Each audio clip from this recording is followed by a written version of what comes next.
Okay, I'm gonna finally figure out stuff, right? This is about my take 15 on these videos. I'm just having fun, in my old dotage. So it's July 21st, 6:09 p.m. And I'm looking into the camera, right? So I'm looking into the face of the audience. And here I am, the end of a hard day's night, and it's been blistering out there. It's blistering heat wave. It's not as bad as Europe. Athens is on fire. Isn't that interesting? That's where the Greek, the Corinthians, Paul's letters to the Corinthians. Why is Athens on fire? And Paris is having a meltdown. And London, the houses, the whole city blocks are bursting into flame because the heat's so intense. The Algarve, the southern part of Portugal, uh, southern France, Cannes, all the beautiful movie actors, Nice, where Matisse painted the chapel, the chapel of Matisse, the atheist, who did a Catholic chapel of color and beauty. And uh, it's blasphemy, isn't it, for atheists to be making cathedrals with their stick figure stations of the cross and their deteriorating minds, like Picasso's, all his porn drawings with the Pope and Michelangelo and Raphael having sex with the Pope watching, with La Fornerina, the model for, Picasso was demented, folks. I don't know if anybody got that message. There's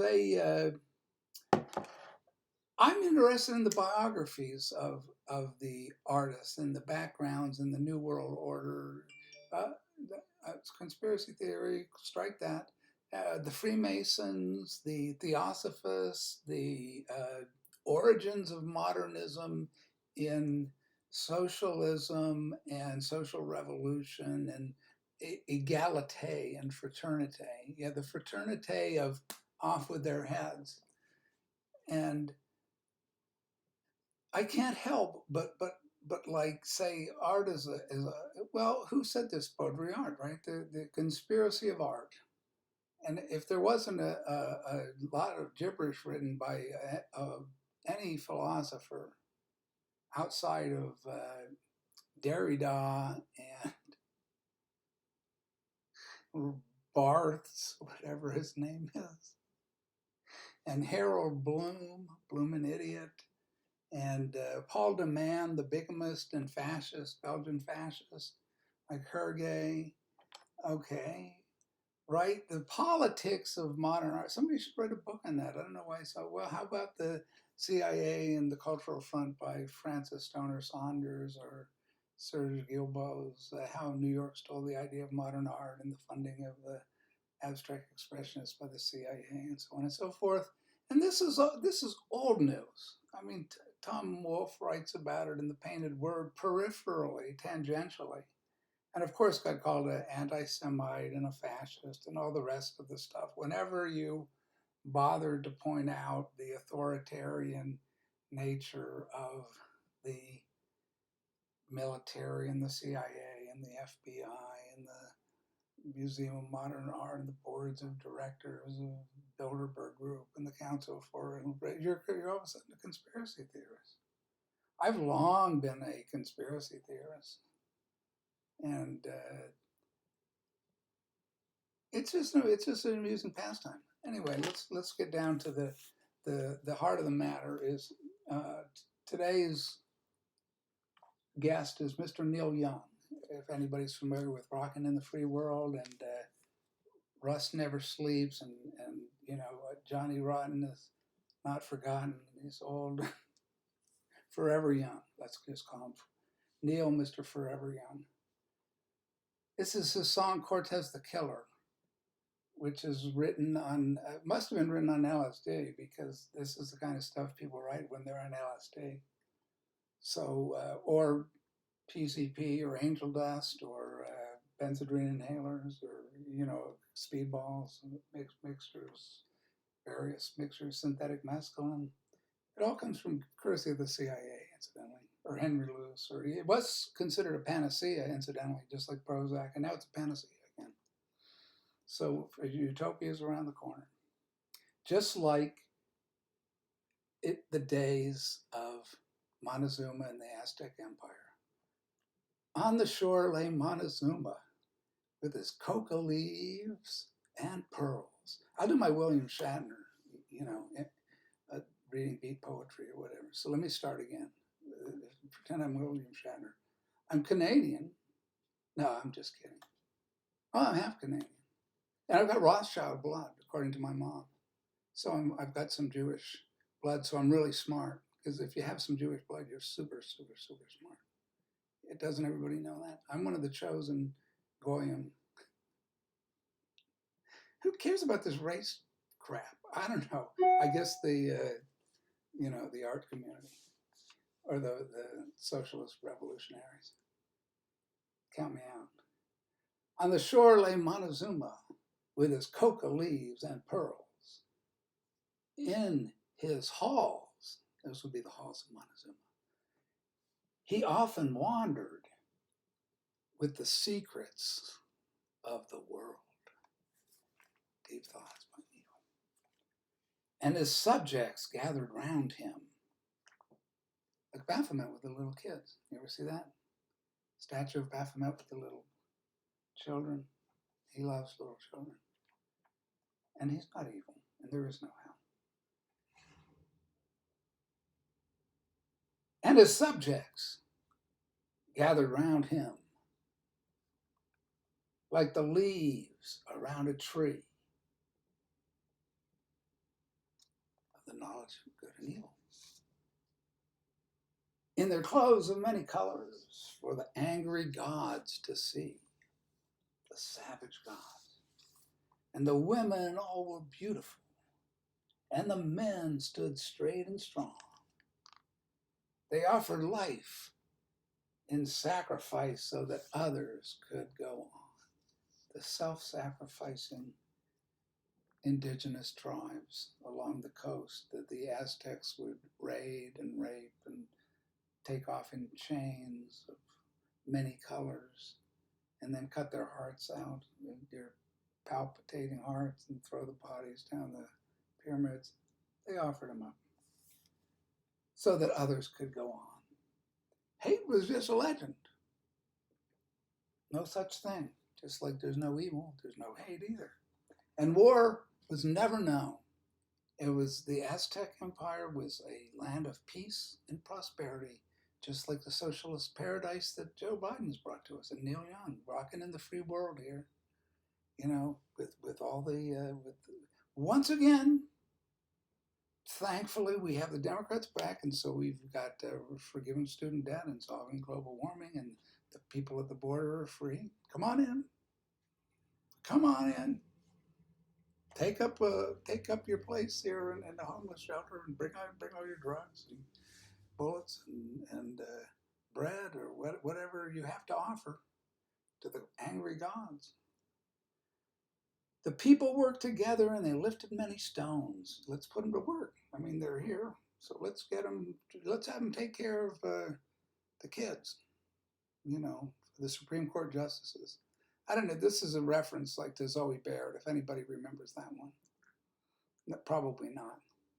But it's these wealthy elites bring across illegal immigrants, and they pay them peanuts to take care of their kids. I know a few, believe me, that raise the kids while they social network and go out kayaking at the country club, or doing their big parties, buffets, and you name it, and take the Jamaican or Trinidadian nanny who has come across the border to the land of the free. Well, everybody's happy, and you will own nothing. That's my ancestor, yeah, Rothschild, Klaus Schwab Rothschild. Klaus and I go way back. Santa Claus, I like to call him. It's the old Saint Nick. The little Saint Nick is anybody remember the Beach Boys? He's the little Saint Nick. It goes to the tune of Bomb, Bomb, Bomb, Bomb, Bomb Iran, sung by John McCain and Meghan McCain, or I don't know whether Meghan Markle lost her sparkle.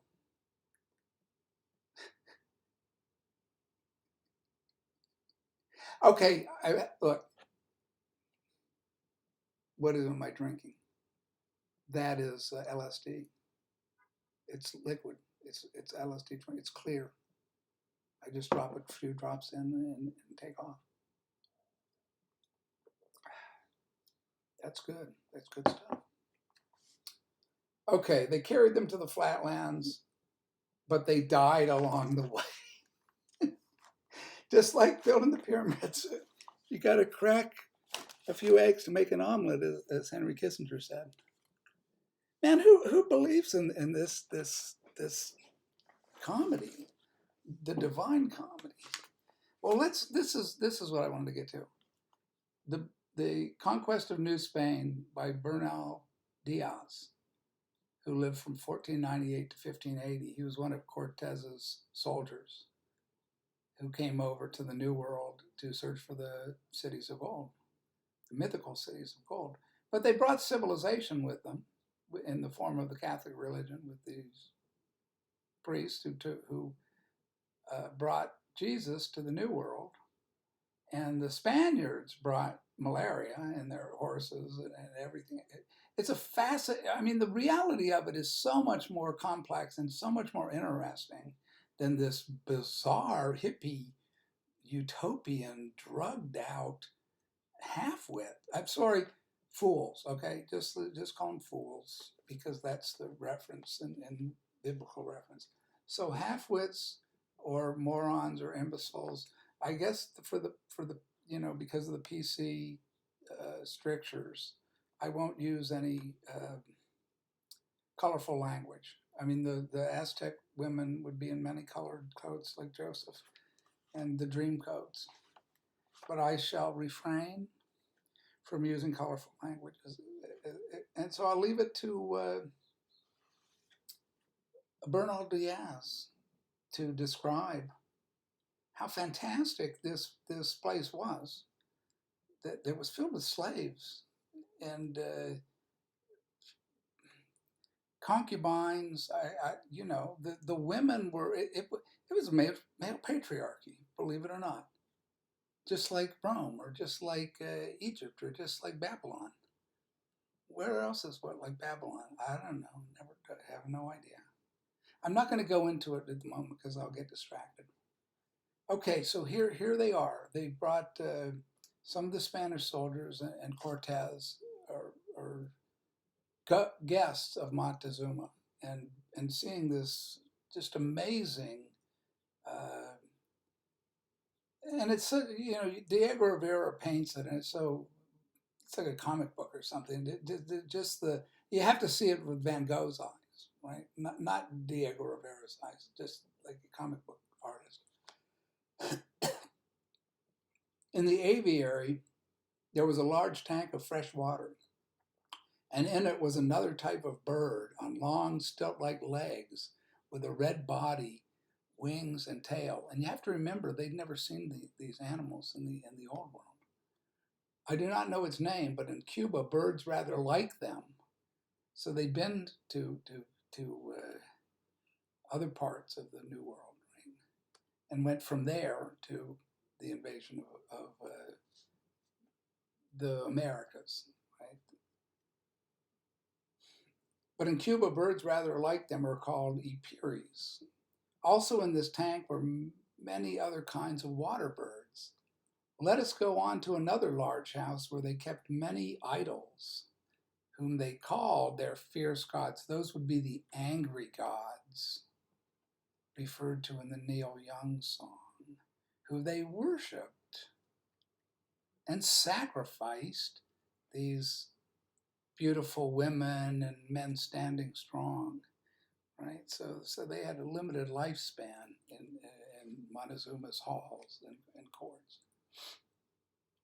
And it's said, though I'm not sure if this is true, I haven't done enough research, that the game that they played, the winning team would lose their lives. the football game they played, which was a ring in a courtyard where you had to put a ball. I've been to these courtyards. They're fantastic. You can talk from one end to the other. It's like I don't know, 100 yards or more, like a football field. And if you talk in a normal voice, the acoustics are such that you can hear at the other end that your normal voice go across the air. So they, you know, there's amazing things in this world that are, and in that world, and in the mysteries of the universe that we'll never know. Let us go on to another large house where they kept many idols whom they called their fierce gods, and with them all kinds of beasts of prey, tigers and two sorts of lions, and beasts rather like wolves, which they call adives, and foxes, and other small animals, all of them carnivores, and most of them bred there. They were fed on deer, fowls, little dogs, and other creatures which they hunt, and also on the bodies of the Indians they sacrificed. No such thing as war or hate. It's all peaceful. I have already described the manner of their sacrifices. They strike open the wretched Indian's chest with flint knives and hastily tear out the palpitating heart, which, with the blood, they present to their idols in whose names they have performed the sacrifice. Then they cut off the arms, thighs, and head, eating the arms and thighs at their ceremonial banquets. The head they hang up on a beam, and the body of the sacrificed man is not eaten, but given to the beasts of prey. They also had many vipers.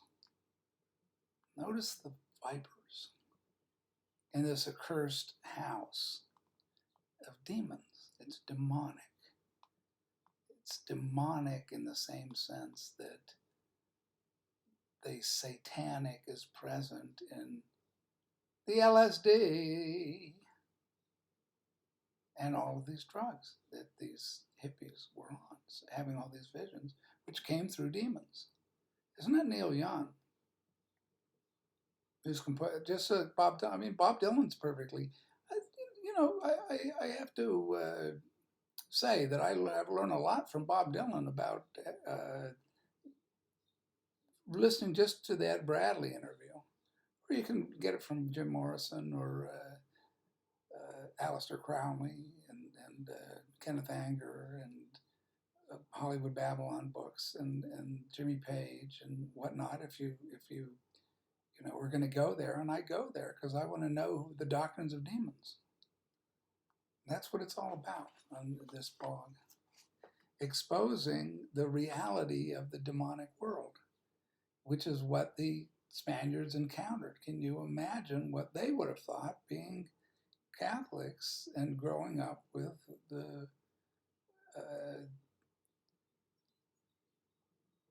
Catholic Inquisition? Okay. So how is their reaction to these demonic rituals where they're sacrificing people and eating them in their banquets? It just, given the kind of that's why I'm a book reader rather than a movie. Movies can't capture what the mental image is, in my case, because I'm used to using my imagination because I grew up in a time where TV was really primitive. I mean, you watch Wyatt or Leave It to Beaver and stuff like that.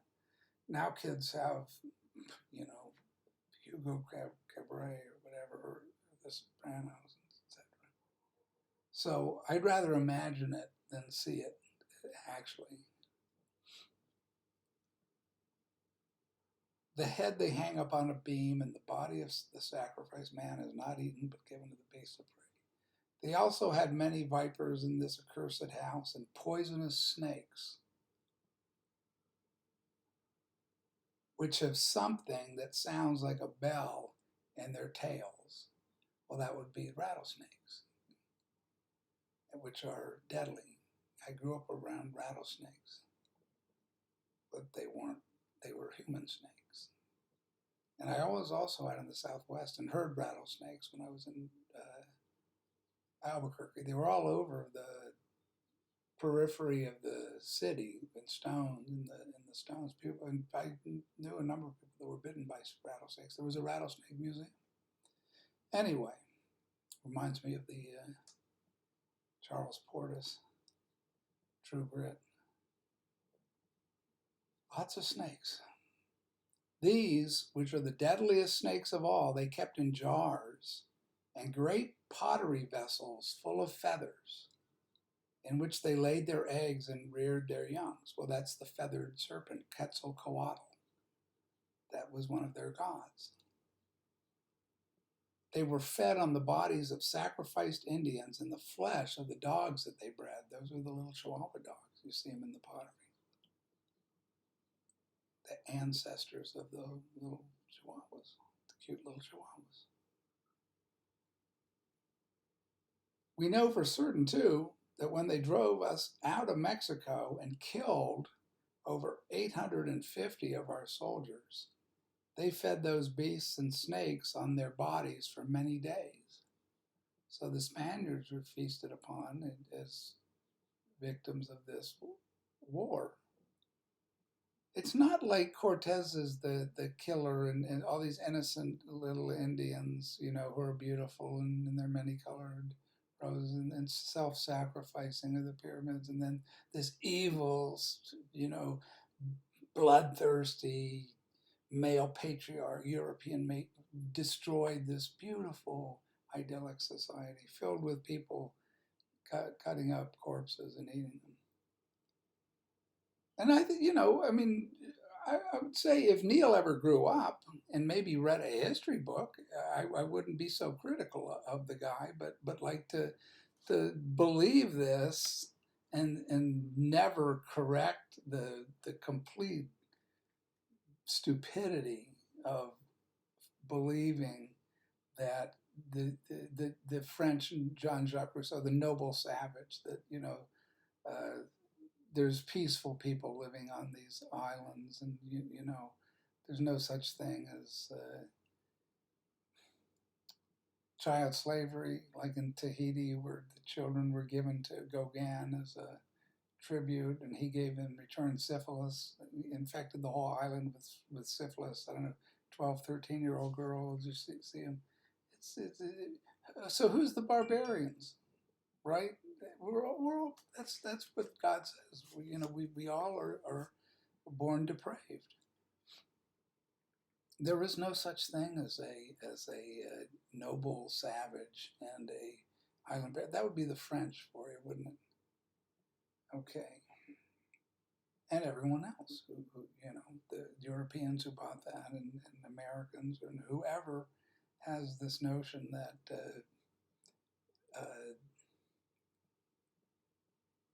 there's a utopia around the corner, that all we have to do is hold hands and sing above us only sky, and imagine all the, I'm a dreamer, I'm a real dreamer. You got a lot, hit the heroin habit, and LSD helped that along.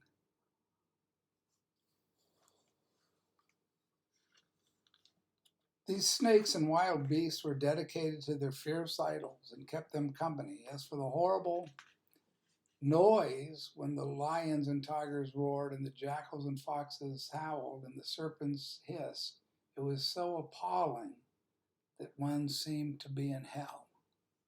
Well, that's because one was in hell. Now, this isn't to dismiss the art and culture. It's just to say that it's a art and culture that comes from a savage, demonic, occult, whatever dark powers, whatever words you want to use. I gravitate because I'm Christian, traditional Christian, not a tongue-speaking prosperity gospel Christian. That's just as much satanic and demonic as all the other elements that come from the occult and divination and tarot cards and Ouija boards and Theosophy and Aleister Crowley and Annie Besant and Mary Baker Eddy and on and on and on, Krishnamurti. And, Warren Zevon had the same point of view in that regard. Krishnamurti is going to set you free, write out a check and make it out to me. But I'm not a cynic like Zevon. So that's the difference. But I still, appreciate this ability of the Zappas or whatever, to see through the charlatanry of the different pseudo-religious characters running around. But I have, being Christian, I have a mercy towards them, and I have a love thy neighbor attitude as opposed to Zappa's rather mean-spirited contempt, right? So I don't have contempt for people who are seduced into these places of hell, particularly young people.